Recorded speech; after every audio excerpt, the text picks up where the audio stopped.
sorti d'entre les morts, il était utile que les frères et ses proches puissent venir le saluer, exprimer leur solidarité et leur compassion.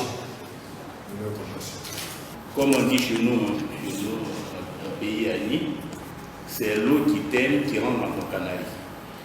Quand on va au Marigot, la rivière coule, il y a beaucoup d'eau qui circule, mais il y a une certaine quantité qui va rentrer dans le canari que vous portez. Vous considérez que c'est cette eau-là qui a décidé de vous désaltérer. Et j'ai l'habitude de raconter cette anecdote de feu le cardinal Agré qui m'avait dit que Dieu nous a donné beaucoup d'organes, les mains, les yeux, les oreilles, les bras, les pieds. Il y a certains que nous contrôlons, il y a d'autres que nous ne contrôlons pas. Les yeux, c'est vrai que c'est nous-mêmes qui regardons, mais il arrive des moments où les yeux tombent sur des spectacles que nous ne voulons pas voir, parfois nous fermons les yeux. Ça veut dire que nous n'avons pas la totale maîtrise de nos yeux. Les oreilles, c'est la même chose. Vous passez, puis il y a des sons, des propos qui tombent dans vos oreilles, vous aurez souhaité ne pas les entendre.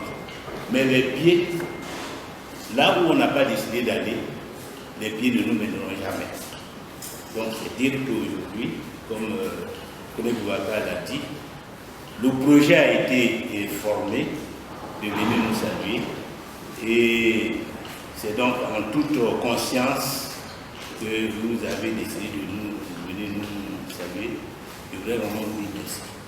Merci d'avoir accepté d'être dans la délégation que le président Gbagbo a décidé de nous envoyer.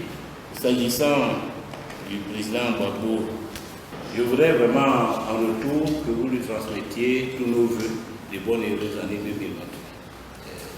Mes vœux personnels, celles de mon épouse, des membres de ma famille, et je dirais au-delà de tous les camarades qui m'entourent ce soir. Que cette année soit une année de délivrance pour toute la Côte d'Ivoire, mais en particulier pour lui, afin qu'il puisse retrouver sa terre natale et se mettre au service de son peuple et poursuivre le combat qu'il a de tout temps mené et qui a été malheureusement entravé par cette douloureuse situation de 2010-2011. Retrouver sa famille, retrouver ses camarades que nous sommes, afin que nous puissions, je dirais, décharger ce fardeau qui pèse sur toute la Côte d'Ivoire, mais qui pèse en particulier sur ses compagnons de lutte depuis qu'il est dans les liens de la captivité jusqu'à ce jour. Souhaiter à vous aussi beaucoup de santé, parce que la lutte n'est pas terminée. Nous ne sommes qu'à une étape. Vous avez exprimé la douleur de la prison.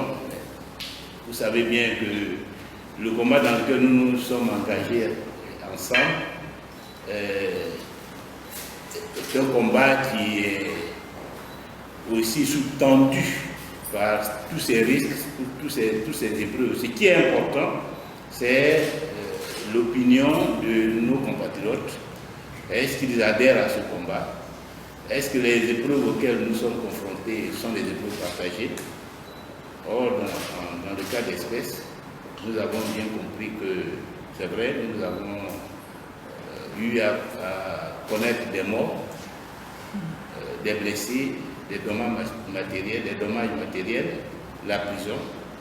Mais la réaction de nos parents, de nos populations, la solidarité que les uns et les autres ont apportée à tous les niveaux, au niveau religieux, au niveau spirituel, au niveau politique, diplomatique, montre bien que nous étions dans la bonne dans la voie de la vérité. Et cela seulement constitue un réconfort.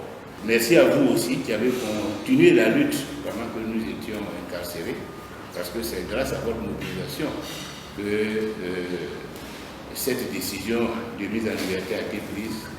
Sinon, Ouattara ne nous a pas attrapés pour nous libérer le 30 décembre 2020. Mais face à la mobilisation nationale, face aux initiatives des uns et des autres, ils n'avaient pas d'autre choix que de nous laisser en liberté. Et je voudrais vraiment vous assurer de notre entière disponibilité à poursuivre la lutte, parce qu'il y a encore d'autres qui sont en prison, beaucoup d'autres qui sont en exil. Il y a le retour du président Gbagbo de Blé Goudé et du maire Akossi Benjo qui constitue une priorité, une préoccupation aussi pour tous les hommes politiques. Donc nous restons engagés dans la bataille afin que notre victoire, parce que pour moi c'est une victoire dans le cadre de la désobéissance civile, soit capitalisée à l'occasion des futurs combats que nous aurons à mener. Donc encore une fois, bonne et heureuse année à chacune et à chacun d'entre vous. Il faut retenir ce que l'ambassadeur Kone Boubacar a dit. Nous sommes en Afrique et notre frère a souffert. Tout le monde a suivi les événements qui ont éclaté ici depuis le 7 août 2020. Beaucoup des nôtres ont été arrêtés, ont été tués, ont été séquestrés. Le frère a été arrêté et emprisonné. Dans de telles circonstances, il est bon, dès qu'il sort, de courir, d'aller voir d'abord s'il se porte bien et lui manifester notre compassion. C'est ce que le président Gbagbo nous a demandé de venir faire cet après-midi. Et c'est pourquoi vous nous voyez ici. Est-ce que ce rapprochement veut dire que c'est l'unité au sein du Front populaire ivoirien? J'ai bien dit compassion. Je pense, j'ai bien dit compassion. On est ici pour soutenir les frères.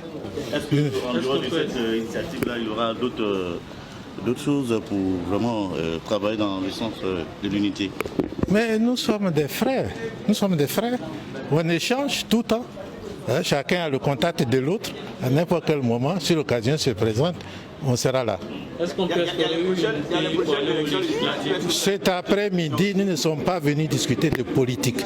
Nous sommes venus manifester notre compassion à un frère qui a souffert. J'ai fait la prison, j'ai fait 4 ans. Je sais ce que cela veut dire. Et c'est pourquoi nous sommes là. Merci.